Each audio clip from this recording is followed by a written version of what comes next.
Hello and welcome to the fund academy. I am Nishita Dogne. आ गई हूँ एक नए वीडियो के साथ, एक नए क्वेश्चन के साथ। फटाफट से देख लेते हैं क्या है हमारा क्वेश्चन और बढ़ते हैं इस सीरीज में हम आगे, जो कि हमारी है MCQ most repeated and important question की सीरीज। तो फटाफट से देख लेते हैं क्या है question. What is decentralization, what is the need for it. Okay, पूछा है उन्होंने डिसेंट्रलाइजेशन क्या होता है और क्या जरूरत है डिसेंट्रलाइजेशन की। ठीक है, तो फटाफट से देख लेते हैं कि क्या होता है डिसेंट्रलाइजेशन और क्यों है हमें जरूरत। तो डिसेंट्रलाइजेशन का यहाँ पे पूरा डेफिनेशन लिखा हुआ है। Decentralization can be defined as systematic distribution of authority और power at every level of the government.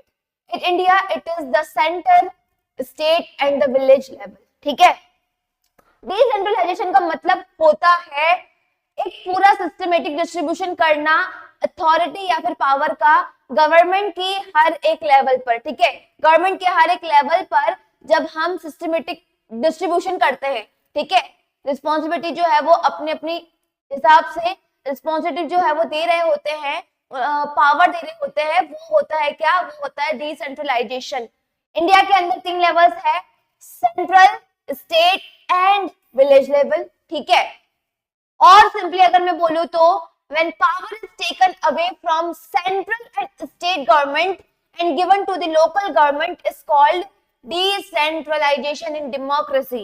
Democracy में डिसेंट्रलाइजेशन कैसे होता है, जब सबसे ऊपर वाले लेवल सेंटर लेवल से हम पावर लेकर, सेंट्रल और स्टेट लेवल से जब पावर लेकर हम नीचे लोकल लेवल को देते हैं, वो होता है हमारा डिसेंट्रलाइजेशन इन डेमोक्रेसी।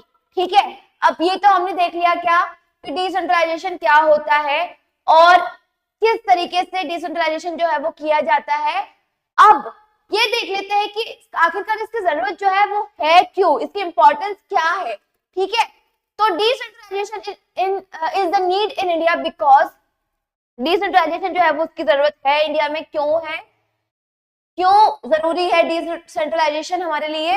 तो पहला पॉइंट आता है, India is a vast country, central government is unable to hear the needs for the people of different area. ठीक है, अब भैया है क्या कि इंडिया जो है वो एक बहुत ही बड़ी कंट्री है। ठीक है, अब बहुत ही बड़ी कंट्री है और इतनी बड़ी है कि इसके जो स्टेट्स है, इसके कुछ स्टेट्स इतने बड़े हैं कि यूरोप जो है, ठीक है, यूरोप जो है ना उससे भी हमारे जो बड़ा है। ठीक है, कुछ कंट्रीज, कुछ सिटीज जो है वो कुछ स्टेट्स हमारे इतने बड़े हैं कि यूरोप की जो कंट्रीज है वो भी इनके सामने छोटे पड़ जाए। ठीक है, इतनी बड़ी है, जैसे कि बेल्जियम है ना, हरियाणा से आधे हिस्सा में है। ठीक है, इतना है, आधा छोटा है।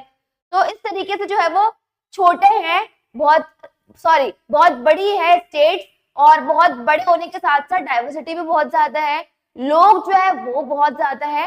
तो अब हर एक इंसान की सेंट्रल गवर्नमेंट जो है वो बात नहीं सुन सकती। ठीक है, इतने लोकल लेवल से ऊपर तक हमारी बात जो है वो नहीं पहुंचा सकते अलग अलग लोगों के।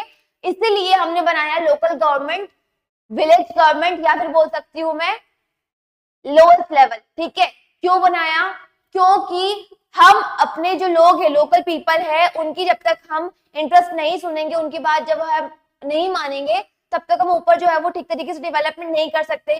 तो लोगों को लोकल लेवल जो पीपल है उनकी बात सुनने के लिए, उनके इंटरेस्ट को ध्यान में रखने के लिए हमने एक लेवल बनाई जिसका नाम था लोकल लेवल, जो कि नीचे के जो भी पीपल है उनकी, कॉमन पीपल की बात सुनेगा और उनको सॉल्व जो है वो एफिशिएंटली करेगा। ठीक है, दूसरा जो पॉइंट आता है वो है the local government can easily understand the needs and demand for their people. ठीक है, अब भी मैंने जो पॉइंट बताया उससे कनेक्टेड है। जो लोकल लेवल है वो लोकल पीपल जो है और उनकी डिमांड जो है उन्हें अच्छी तरीके से समझ सकता है, उन्हें अच्छी तरीके से जानता है और वो इसे बहुत बेहतर तरीके से सॉल्व कर सकता है as compare to central government. ठीक है, तीसरा जो पॉइंट आता है वो है it help women to participate in decision making process because 33% seats are reserved for women in the local government। ठीक है, अब क्योंकि गवर्नमेंट जो विमेन जो है वो हमारे इंडिया में, बात कर लो अगर मैं गवर्नमेंट प्रोसेस में, तो बहुत पीछे है, उनका पार्टिसिपेशन जो है वो इतना ज्यादा नहीं है। तो विमेन का पार्टिसिपेशन जो है वो लोकल लेवल लाने से थोड़ा और बढ़ जाएगा। डिसीजन मेकिंग प्रोसेस में उनका पार्टिसिपेशन जो है वो और बढ़ता हुआ दिखाई देगा मुझे, जब मैं लोकल लेवल को लेकर आऊंगी, या फिर लोकल लेवल जब आता है या फिर है हमारे इंडिया में। ठीक है, क्यों? क्योंकि 33% जो सीट्स है, 33% जो सीट्स है वो किसके लिए? विमेन के लिए रिजर्व करके रखी है। मतलब 1/3 जो सीट्स है वो विमेन की होगी, वहां पर और कोई जो है वो नहीं हो सकता इलेक्ट। ठीक है, विमेन ही होगी इलेक्ट। चौथा जो आता है वो है it take off burden from the central and state government. क्योंकि हमने लोकल लेवल बना दी, अब सेंट्रल और स्टेट गवर्नमेंट को लोकल कॉमन पीपल की जो है वो टेंशन लेने की जरूरत नहीं है। उनकी जो भी इंटरेस्ट होगा, जो भी चीजें होगी, वो लोकल लेवल जो है वो सुनेगी, और लोकल लेवल जो होगी वो उनके इंटरेस्ट को ध्यान में रखते हुए सारी चीजें जो है वो कर रही होगी। ठीक है, तो इनके ऊपर से थोड़ा बर्डन जो है वो थोड़ा कम हो जाएगा। लास्ट पॉइंट जो आता है वो है इट स्ट्रेंथन डेमोक्रेसी। ठीक है, ये क्या करता है? लोकल लेवल जो है, लोकल गवर्नमेंट जो है वो क्या करता है? डेमोक्रेसी को स्ट्रेंथन करता है। ये जब हम लोकल लेवल बनाएंगे तो इससे क्या होगी? डेमोक्रेसी स्ट्रेंथन होगी। क्यों होगी? क्योंकि लोकल लेवल पर जब हम कॉमन पीपल की बात सुनेंगे, उनका इंटरेस्ट ध्यान में रखेंगे, तो नीचे जो है वो हमारी लेवल एकदम पूरी स्टेबिलिटी बनी रहेगी। और अगर कॉमन पीपल के बीच में स्टेबिलिटी बनी है तो फिर ऊपर सेंट्रल और स्टेट गवर्नमेंट स्मूथली अपना काम जो है वो कर रही होगी, और इससे क्या होगा? हमारी डेमोक्रेसी जो है वो और ज्यादा मजबूत होगी, हमारी कंट्री में स्टेबिलिटी जो है वो बनी रहेगी। ठीक है, तो ये कुछ पॉइंट है। ठीक है, कि पहला जो है वो है इंडिया एक वास्ट कंट्री है, वहां पर लोकल पीपल जो है उनकी बात इतने अच्छे से नहीं सुन पाती है। कौन? Central government. तो इसीलिए एफिशिएंटली काम करने के लिए लोकल लेवल को हम बनाते हैं।